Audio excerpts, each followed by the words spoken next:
तर आपल्या पक्षामध्ये ठेकेदार नाही, आपल्याला काही भाषा पण नाही, आमचा भाऊ कॉन्ट्रॅक्टर पण नाही. भाच्याचा टोल, भावाचा टोल, पेवड्याचा टोल, असं सगळी टोल आहेत. त्याचा टोल फ्री काम आहे आपल्याकडे. ही कामं तर तुमची आहेत मित्रांनो. आम्ही अशी कामं कधीच केलेली नाहीयेत. असतील तरी दाखवा.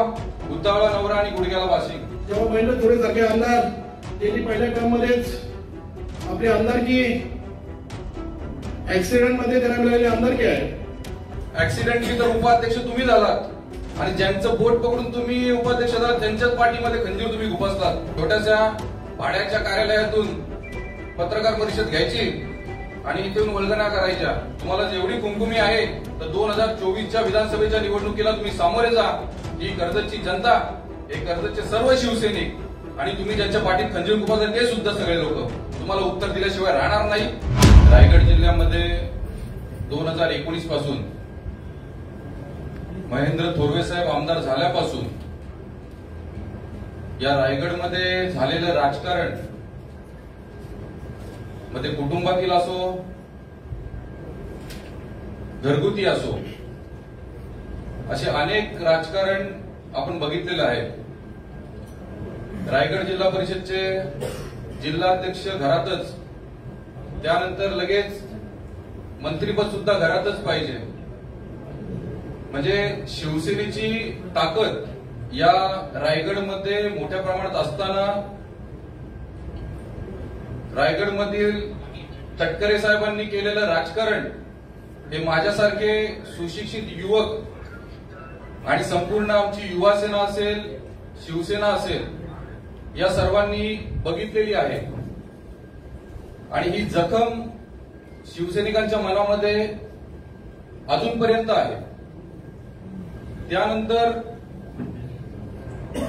महाराष्ट्रामध्ये जे काही राजकारण झालं त्यामध्ये रायगडच्या आमदारांनी केलेला प्रतिनिधित्व असेल आणि त्यानंतर झालेलं परिवर्तन असेल. या परिवर्तनाला आमदार साहेब सामोरे जात असताना कर्जत खालापूर मतदारसंघातील विकास कामांना कुठेही आळा बसणार नाही यासाठी आमदार साहेबांनी प्राधान्य दिलेलं आहे.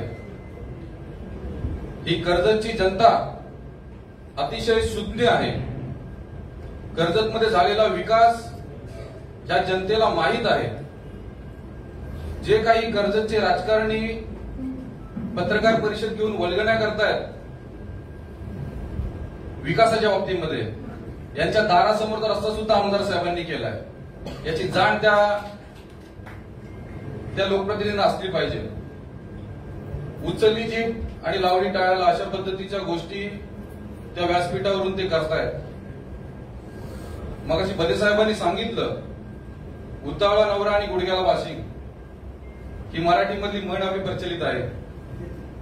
आणि या म्हणीच्या अनुषंगाने येणाऱ्या 2024च्या विधानसभेला सामोरे जात असताना हत्तीच्या पायाखाली काय ना कडेलोट काय, हे शिवसैनिक, या मतदारसंघातली जनता तुम्हाला दाखवल्याशिवाय राहणार नाही. चोरामोराचं राजकारण करायचं, त्यांच्या परिसरामध्ये अनेक लोकांना फसवायचं, गरीब शेतकऱ्यांची शेतजमीन लाटायची, अनेक प्रकारचे गुन्हे त्यांच्यावरती दाखल आहेत. त्यांनी स्वतःचं आत्मपरीक्षण करावं. या कर्जत शहराच्या विकासामध्ये माझ्या सर्व नगरसेवक असतील, माझे सर्व सहकारी मित्र असतील, स्वीकृत नगरसेवक म्हणून मला काम करण्याची संधी त्या लोकांनी मला शिवसेनेच्या माध्यमातून दिली. आणि कर्जत शहराचा कायापालट करण्यासाठी मी आमदार साहेबांचं बोट पकडून या कर्जत शहरामध्ये विकासाची गंगा आणण्याचा प्रयत्न, एक छोटासा प्रयत्न आमदार साहेबांच्या माध्यमातून केलेला आहे. याचं मूर्तिमंत उदाहरण म्हणून या ठिकाणी ही उभी असलेली 52 फूट विठ्ठलाची मूर्त, ना भूतो ना भविष्य, आमदार साहेब आमदार असतील, मी भविष्यात नगरसेवक असेल नसेल, परंतु ही कर्जतला दिलेली देणगी ही थोरवे कुटुंबांनी आणि या जनतेच्या प्रेमामुळे आम्ही हे सर्व उभं करू शकलो. यासाठी 2019ला आमदार साहेब काय ऍक्सिडेंटली आमदार झालेले नाहीयेत. ज्या व्यक्तीला 1,02,000 मतं मिळतात, सर्वाधिक या मतदारसंघ स्थापन झाल्यापासून मिळालेल्या आमदारांपैकी महेंद्र थोरवे एक आमदार आहेत का ज्यांना 1,02,000 मतं मिळालेत आणि सर्वाधिक मतांनी आमदार साहेब आमदार झालेत. ऍक्सिडेंटली तर उपाध्यक्ष तुम्ही झालात आणि ज्यांचं बोट पकडून तुम्ही उपाध्यक्ष झालात त्यांच्याच पाठीमध्ये खंजीर तुम्ही खुपसलात. या मागच्या राजकारणामध्ये मला काही जायचं नाहीये. आमदार साहेबांना विकास कामांना सामोरे जात असताना पदाधिकारी आहेत, जनता आहे, या सर्वांना तोंड द्यावं लागतं. म्हणून त्यांचा छोटासा भार हलका करावा म्हणून मंत्रालयातली मी एक स्वतः ऍडव्होकेट आहे. माझं शिक्षण सायन्स मधून BSc LLB झालेलं आहे आणि त्यांचा भार हलका करण्यासाठी मंत्रालयातील त्यांची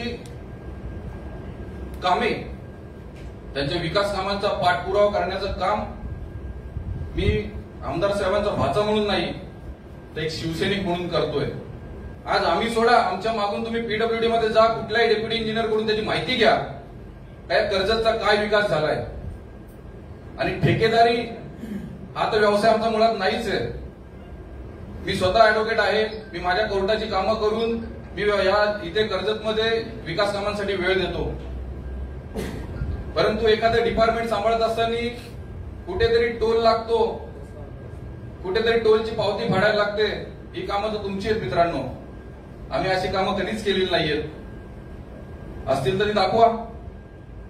म्हणून एक छोट्याशा भाड्याच्या कार्यालयातून पत्रकार परिषद घ्यायची आणि इथून वल्गना करायच्या, अशी कामं येत्या काळामध्ये इथे बसलेला कुठलाही शिवसैनिक हे खपून घेणार नाही.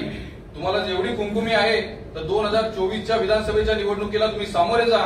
ही कर्जतची जनता, हे कर्जतचे सर्व शिवसैनिक आणि तुम्ही ज्यांच्या पाठीत खंजीर खुपसले ते सुद्धा सगळे लोक तुम्हाला उत्तर दिल्याशिवाय राहणार नाही.